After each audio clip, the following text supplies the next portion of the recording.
Hello everyone and welcome back to the channel The Upcoming Doctors. So in this session we are going to discuss the part 2 of the brachial plexus, that is clinical aspects of the brachial plexus. So mainly we are going to discuss the two types of the paralysis, that is Eps paralysis and the Klumpke'S paralysis in the clinical aspects of the brachial plexus. Before going to start the topic, we need to see the 6 subheadings because an entire topic is going to discuss under this 6 headings. So let us get started. The site of the injury. First of all, we need to know where the injury get occurred, okay, in which paralysis which is affected, okay, which is the site of injury. And coming to causes of injury, this is also important. And the nerve roots involved, what are the nerve roots involved is very important, because we know the brachial plexus has a root value from C5 to T1, that is C5, C6, C7, C8 and T1.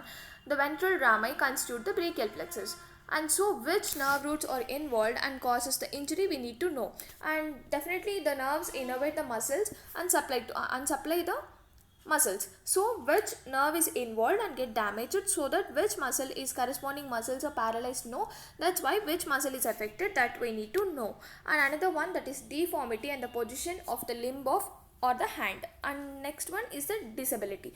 So definitely some actions will be performed by the muscles. So if the nerve is involved and damaged, some muscles are going to be paralyzed. And then which deformity occurs and which disability occurs in this, so we need to learn under this 6 headings. Okay, let us get started with the Eps paralysis. So what is the site of, before going to start the Eps paralysis, I am going to quickly revise the Eps point, which is already discussed in the last video. So the point where the 6 nerves meet is called the Eps point.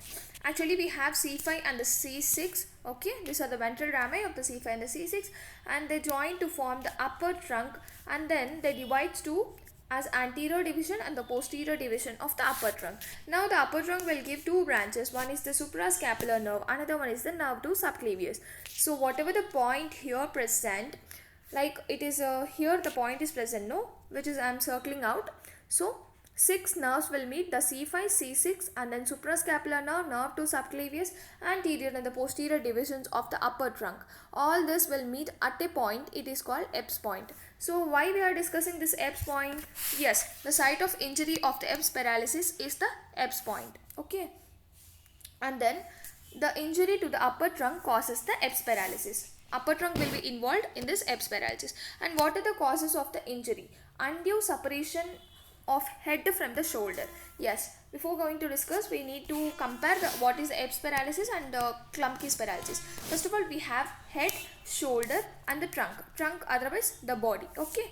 Remember this point, whenever the angle get increases in between the head and shoulder, okay, angle get increases, this paralysis is referred to Eps paralysis. There may be chance of getting the Eps paralysis. And then angle increases in between the shoulder and the trunk or the body, okay.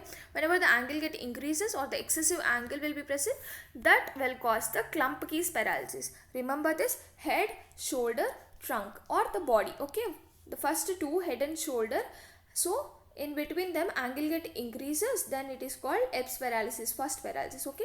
And then whenever the in between the shoulder and the trunk or the body the angle get increases, then it is called Klumpke'S paralysis, okay. You got an idea? So now undue separation of head from the shoulder, what do you get from this point? Yes, the angle is going to increase in between the head and the shoulder, so it is the feature of Eps paralysis. And where we'll see this causes means during the birth injury, okay, difficult childbirth may happen. So whenever it happens, the excessive angle difference will be seen in between the head and the shoulder, leading to the Eps paralysis. And fall on the shoulder, then also the angle increases, that also causes the Eps paralysis. And nerve roots involved, what are the nerve roots means? Mainly C5 will be involved and partly the C6 nerve also involved. And coming to the muscles paralyzed, the biceps brachii muscle, deltoid, brachialis and the brachioradialis muscles mainly involved, okay. And partly some muscles are involved, the paralyzed, which means supraspinatus, infraspinatus and the supinator muscle. So biceps brachii and deltoid, brachialis and brachioradialis, almost all these muscles are the arm muscles, okay. So all these muscles are getting paralyzed. And what is the deformity occurs due to this means, the policeman tip or the waiter's tip or the porter's tip. This is now very important thing, and it may be asked as MCQ also. What is the deformity is seen in the Eps paralysis, that is policeman tip hand. Okay, so what will happen in this means the policeman tip hand, the arm will hangs by side, okay, adducted and medially rotated. So now the deformity will be seen as arm will be adducted. Adduction means what? Adding to the body, no, towards the midline of the body it will, like, the arm will be adducted and medially rotated. Medially rotated also means towards the midline of the body it is rotated, the arm is rotated, and the forearm is extended and pronated. PP, you remember, no, this mnemonic. PP means pronation and the promise. So like that, the extended and the pronation of the forearm and adduction and medial rotation of the arm can be seen in this deformity. Which deformity? Policeman's deformity, tip hand. Okay, this deformity is called policeman tip hand. What are the muscles involved here? Yes, biceps brachii, brachialis, brachyradialis, and the deltoid muscles are paralyzed here. This is all about the Eps paralysis. Okay, and coming to the other one, that's, yes, this is the disability. Here we can see that's abduction. First of all, the arm is adducted and medially rotated, so definitely abduction is not possible and the lateral rotation is not possible, and the flexion and the supination of the forearm is also lost, because what is happening, the forearm is pronated and it is extended, right? So flexion and supination of the forearm is lost, and then biceps and the supinated jugs are also lost, and then sensations are lost over the small area over the lower part of the deltoid. Okay, this is also one of the point. The deltoid will have some sensations over the deltoid muscle are lost, and biceps jerk and the supinated jerks are no more and they are also lost.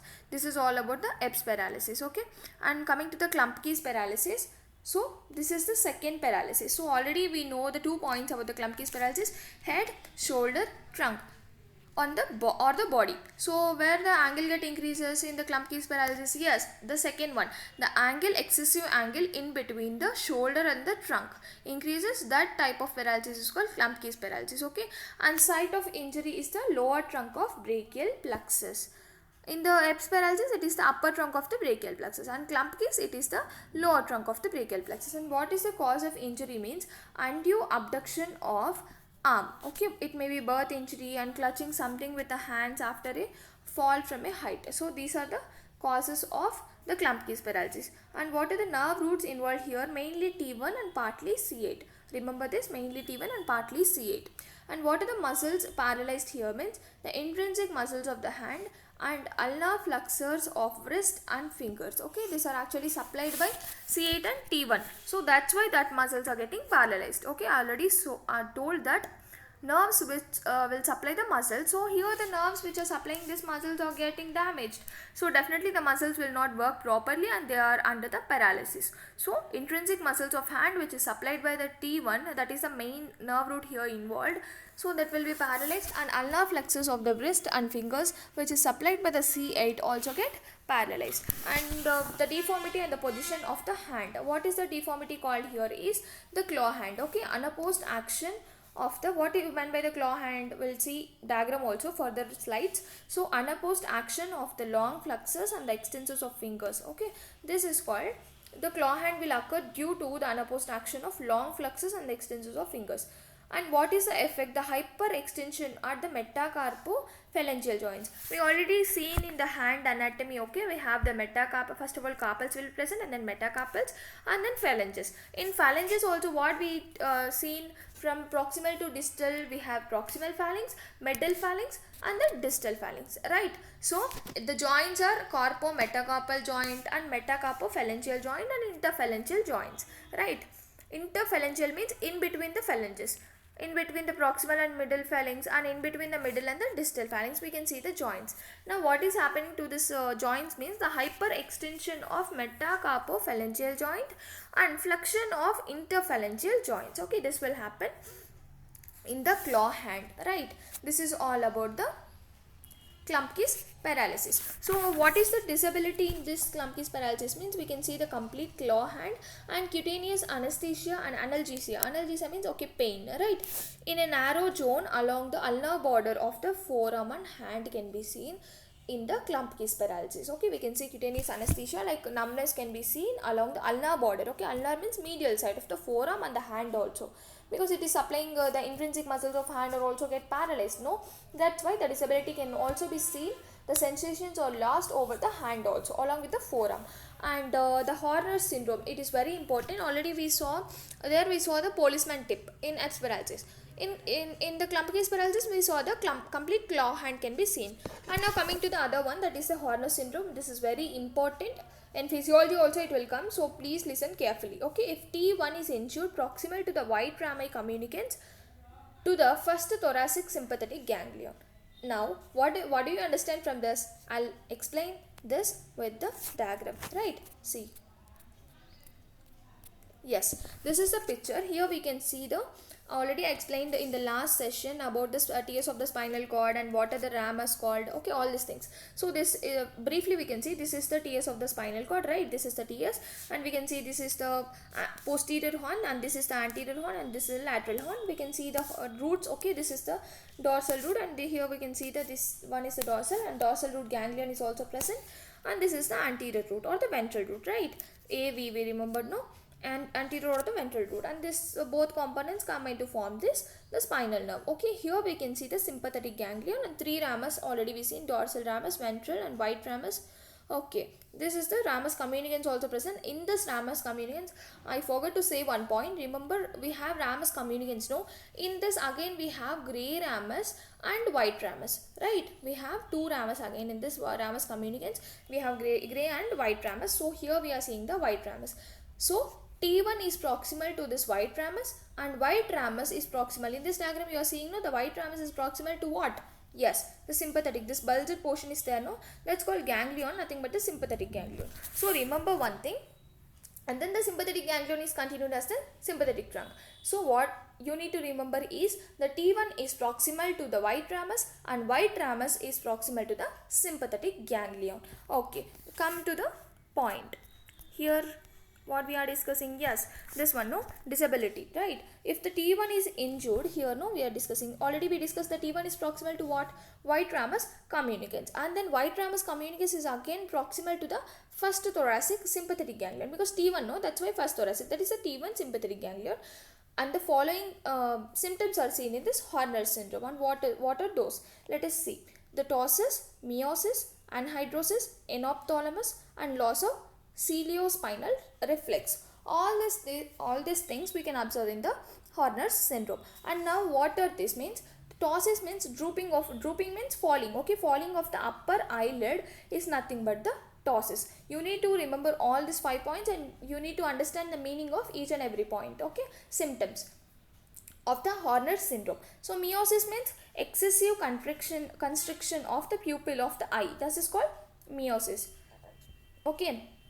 Another word is also there, that's called mydriasis. Mydriasis means excessive dilation of the pupil. That is completely opposite to the meiosis. Okay, now you remember meiosis is characteristically seen in the Horner's syndrome because it is related to the sympathetic activity. Sympathetic activity only, know the constriction. That's why excessive constriction of the pupil of the eye can be seen in this Horner's syndrome. Okay, clear? And then coming to the anhydrosis. Anhydrosis is nothing but absence of sweating of the face. Okay, this is called anhydrosis. Anhydrosis, we cannot see the sweating on the face. And coming to the enophthalmos. Ophthalmos means what? Related to eye. Okay, N means going inside, like inside. Okay, sinking of the eyeball into the bony cavity is called the enophthalmos. And coming to the other one, that is the Celio-spinal reflex. First of all, what is this reflex? Definitely we need to do something action, and then we can see the, we need to apply some stimulus, then only we can see the response, right? So the reflex is nothing but we can pinch on the skin of the back. Okay, pinch on the skin of the back. Okay, back of the neck is pinched, that's why, and the skin of the back of the neck will have some receptors, and smooth muscle of iris will be acting as an effector. Now I'll explain what is the Celio-spinal reflex exactly mean. First of all, first step you need to do, back of the neck you need to pinch. Okay, pinch on the back of the neck, and definitely you will observe, the observation is the pupil may dilate. Okay, this is called positive Celio-spinal reflex. Whenever the pupil may fail to dilate, that's called loss of the Celio-spinal reflex, which is actually seen in this Horner's syndrome, right? You understood? And injury to the sympathetic fibers of head and neck that lead the spinal cord through T1, okay, nerve T1. And now this is an MCQ which is asked in the 2020 batch, okay, anatomy exam. So please remember the sympathetic fibers are involved in the Horner's syndrome, okay. And here what is happening? Injury to the sympathetic nerve fibers to the head and neck, okay. And then what are the vasomotor changes? Vasomotor means nothing but related to the arteries. Whatever the vasodilation or vasoconstriction, something happens to the arteries, that's called vasomotor changes. So what will happen? The skin area with sensory loss, warmer, it will become somewhat warmer. The skin area, first of all, what is affecting, that's called will be sensory loss, okay. There will be no any sensations, and it will be somewhat warmer. Because why it is warmer? Yes, the arteriolar dilation will happen, vasodilation is happening, that's why the skin is somewhat warmer. And then another one, that's here we can see the dry skin, right? Dry skin means there is no sweating. Already we seen that is anhydrosis, right? Here we see no anhydrosis. Why it is happening? Due to the loss of sympathetic activity, right? And then we are coming to the trophic changes. Now this is again very important. What do you mean by trophic changes? Yes, skin, nails, and having any abnormalities. That abnormalities are nothing but trophic changes. So long standing case of paralysis, we can see dry and scaly skin, right? And nails may crack easily, atrophy of pulp of fingers, all these symptoms will come under the trophic changes. So vasomotor changes and Horner's syndrome is another one. Vasomotor changes and trophic changes which can be seen in this Klumpke'S paralysis. Understood? So we can see in the trophic changes the skin and the nails. So skin is getting what? Dry and scaly. Because why it is getting dry? No sweating. Why there is no sweating? Because sympathetic activity is somewhat disturbing here. That's why no sweating. Okay, right. And coming to the nails, when nails may crack easily because atrophy of the pulp of fingers may happen. Right. This is all about the thing. Okay. First of all, we are going to discuss again. Yes, we are completed with the Klumpke'S and the Eps paralysis. Now we are going to discuss the diagrams. Okay, this is first diagram we are seeing here. This is the injury to the upper brachial plexus. Upper brachial plexus means upper trunk of the brachial plexus. That is nothing but what? Eps paralysis. You are right. And here we are seeing the Eps paralysis. And now we can see another point in this diagram, B diagram. Yes, there is an excessive angle increases in between the head and the shoulder. Okay, this is called a feature of Eps paralysis. So difficult childbirth is happening here, so maybe chance of getting the Eps paralysis, and falling on the shoulder also may lead to the Eps paralysis. And this is the policeman tip. No, we already discussed the policeman or the waiter's tip or the porter's tip. Here like this it is happening, you know. So in this is the arm and this is the forearm, right? So forearm is pronated and extended, right? And here arm is medially rotated and adducted. Okay, adduction and the medial rotation of the arm is here we are seeing. So this is the Eps paralysis, the policeman receiving a tip position. So this is the position where some policeman will take the tip. No, okay, this is the position and this is called the policeman tip. That's why it is called policeman tip. Otherwise waiters also take tip. No, that's why it is also called waiters tip. Okay, and then here we can see another one, that is the injury to the lower trunk of the brachial plexus. Yeah, this is the Klumpke'S paralysis, and you can see here the angle is getting increases in between the shoulder and the trunk or the body of the person. So it is the Klumpke'S paralysis. And here also we can see a traction of the arm is happening. No, that means arm pulled during the delivery. So arm is, first of all, the doctor is pulling the arm out, so in order to out the baby, like deliver the baby out. So there is an angle getting increases in between the shoulder and the trunk or the body of the baby, so during the delivery. And these two cases are related to the Klumpke'S paralysis, right? So another diagram. So this is very important. Again, please take a screenshot also. Here the Eps and the Klumpke'S paralysis are clearly explained in what are the differences in between the Eps and the Klumpke'S paralysis. So what are the nerve roots involved in the Eps paralysis? Yes, C5 mainly and the C6 partly, and like this C8 and the T1 are involved in the Klumpke'S paralysis. And what are the muscles mainly paralyzed? Okay, deltoid, supraspinatus, infraspinatus, all these muscles you just remember. Mainly brachialis, brachioradialis and biceps brachii, and also the deltoid. Part of deltoid will be involving in the Eps paralysis. Okay, and coming to the Klumpke'S paralysis, because C8 and the T1 no, then all intrinsic muscles of the hand will be involved in the Klumpke'S paralysis. And what is a position, or I mean a deformity? No, that's called policeman tip or the porter's, otherwise the waiter's tip position. And here we can see the claw hand. I'll explain what do we mean by claw hand and how does it look like in the next slides. Okay, And coming to the sensory loss, because sensory loss along the outer aspect of the arm, the muscles are getting somewhat paralyzed, no, that's why sensations also can be lost on the outer aspect of the arm. And here we can see along the medial border of forearm and the hand. Okay, this is because the intrinsic muscles of the hand are also getting paralyzed. And so what are the autonomic signs which are seen in the Eps and the Klumpke'S paralysis? No autonomic signs are seen in the Eps paralysis. Please remember this point. No any autonomic signs are seen in this Eps paralysis. And coming to the Klumpke'S paralysis, there is a very important, no, we already discussed, that's called Horner syndrome. What are the conditions we have seen in the Horner syndrome? Yes, ptosis we have seen, and the anhydrosis, enophthalmos we have seen, and another one, that's a meiosis. Yes, you can all this, you need to, and loss of the Celio spinal reflex. All this you have to remember along with definitions also, right? This is all about the Klumpke'S and the Eps paralysis. And again one more picture showing the Klumpke'S paralysis and which are the nerve roots involved here, C8 and the T1. So we can see the boy like having the severe limb atrophy. He is like this. This is the claw hand we can see here.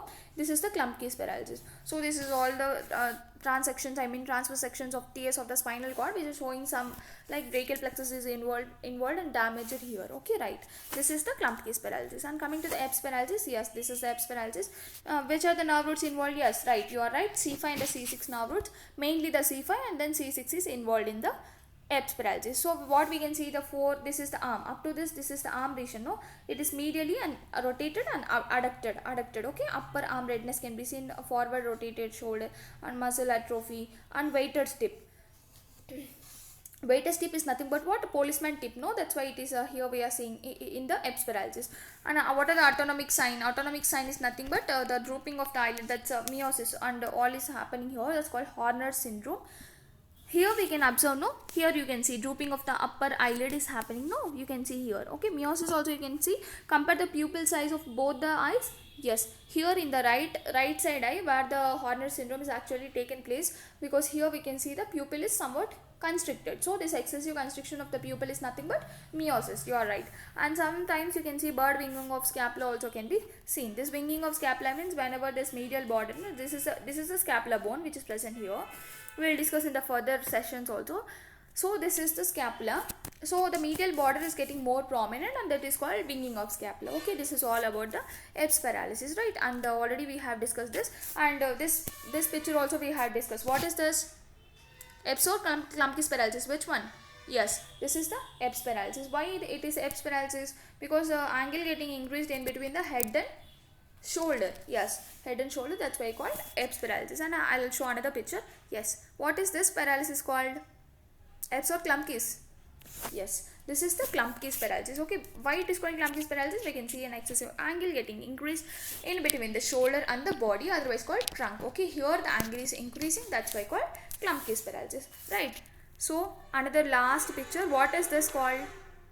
Yes, it is nothing but policeman tip, or the waiter's or the porter's tip we can see in the policeman's tip, right? Policeman's tip or the waiter's tip position, right? We can see in the Eps paralysis, because this position can be seen in the Eps paralysis, and arm is getting medially rotated and adducted, and the forearm is extended and pronated, and this is the position which can be seen in the Eps paralysis. So we have done all about the Eps paralysis. And last picture, this is the ptosis, because okay, ptosis due to the Horner syndrome, which in which paralysis we can see the Horner syndrome? Yes, in the Klumpke'S paralysis. Which side of the eye is affected here? Yes, right side of the eye is affected here. This is right eye and this is the left eye. So right eye we can see the upper eyelid too much, it is drooping or falling of the upper eyelid we can see. And please compare the pupil size also. So see, this is the pupil, no, I am rounding off, and here we can see this is the pupil size, right? Now you can see which one is the smaller. Yes, on the right side it is very small, because we are excessive constriction of the pupil can be seen in the right side eye. That is the characteristic feature, otherwise called meiosis in the Horner syndrome. This is all about the Horner syndrome. And last picture, that is the Eps paralysis, right? This first one is showing the Eps paralysis. Okay, Eps paralysis, we can see the policeman tip. Again we can see the policeman tip here. Okay, this is the policeman tip position. And okay, and here we can see the claw position. Now in the claw hand, in this diagram I will explain neatly what is the claw hand. Metacarpophalangeal joints and interphalangeal joints. What will happen to this metacarpophalangeal joints? hyperextension. Okay, hyperextension. Now we can see here, this is the metacarpals will be present here, and this is the phalanx. Okay, this will be up to this will be the proximal phalanx, and this is the middle phalanx, and this last one is the distal phalanx. Okay, this will be the distal phalanx, this will be the middle phalanx, and this is the proximal phalanx, and this will be the metacarpal. Okay, in between the metacarpal and the proximal phalanx, the joint is metacarpophalangeal joint, that will be hyperextended. You can see in this picture hyperextended. No, that's called. Okay, here we can see the picture in the picture, so it is hyperextended, right? Here we can see the hyperextension of metacarpophalangeal joints. And then interphalangeal joints, what they are doing, flexion like claw hand. No, eagle claw will be present. No, this same look like that, so it is called claw hand. This is all about the Eps and the Klumpke'S paralysis. So please like, share and subscribe to the channel, so that you'll get subscribe to the channel and tap on the bell icon, so that you'll get each and every notification, and join the Telegram channel for the notes and more updates, and follow me on the Insta with the name that's Upcoming Doctors. Thank you so much for your support. Thank you.